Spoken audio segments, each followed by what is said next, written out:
ñëpp tey dañu boot nekk ci ginnaawam di ko gunge di ko ñaanal yàlla may ko ndam ci combat mu jëm barke Seydina Mohamed. nga war a bëre sa diggante Garga 2 combat boobu fa la toll dafa yàq woon fa la toll. waaw combat boobu noonu xam naa déwén la jëm ndax bor bu ñu war a fay la rek métti na trop mais dañ koy préparé waat rek waaw. temps yaa ngi ci état daa avancé ngi taxar naase. non dañuy liggéey instant bi sama combat maag Gris 2 dafa war a neex maag Serigne Ndiaye 2 dafa war a neex maag Jam Téri dafa war a neex. yéen a ñoom ñooy samay adversaire quoi. mais Jam Téri ñëpp nga bàyyi. ah man làq fu ma jëm Jam Téri maa moom combat bu neex la Serigne Ndiaye 2 combat bu neex la Gris 2 combat bu neex la ñoom ñooy samay ay doomu dàng quoi foofu laa bokk. boo jox avance Jam Téri nga jël ko. parce que yeneen jiyaar ñoo ko teree neex tey ma yóbbaale ko billahi wallahi wa taala billahi.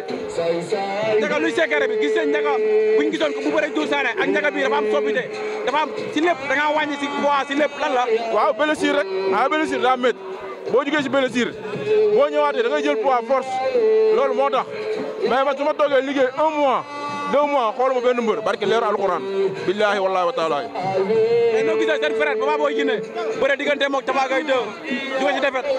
waaw kooku suñu frère la dañ koy ñaanal yàlla rek dañ koy ñaanal yàlla affaire yi yem foofu noonu na bañ a bàyyi rek nga xamante ne lii dal nit doy dal ko waaw ndogal moom bu ñëwee da ngay nangu dogal te moom nangu na ndogal dañ koy ñaanal yàlla ay defetam yem foofu yàlla ubbi ay buntu làmbam ndax mbër la champion la.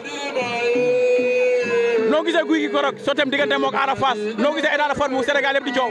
non guy gi wax na ko nee na parewul daa blessé xëy na day bañ a yàq journée bi rek moo tax mais guy ko xam ni guy gi bu liggéey taxaw xoolu Ada Fass mais da ngay blessé am blessure yoo xamante ne doo ko yàq journée noonu lay demee léeg-léeg xam nga rek mooy loolu na defar waat ñëw te xam ne lamb ji am na fi cër. jërëjëf Ndiaga jërëjëf. yaa ngi frère.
Bara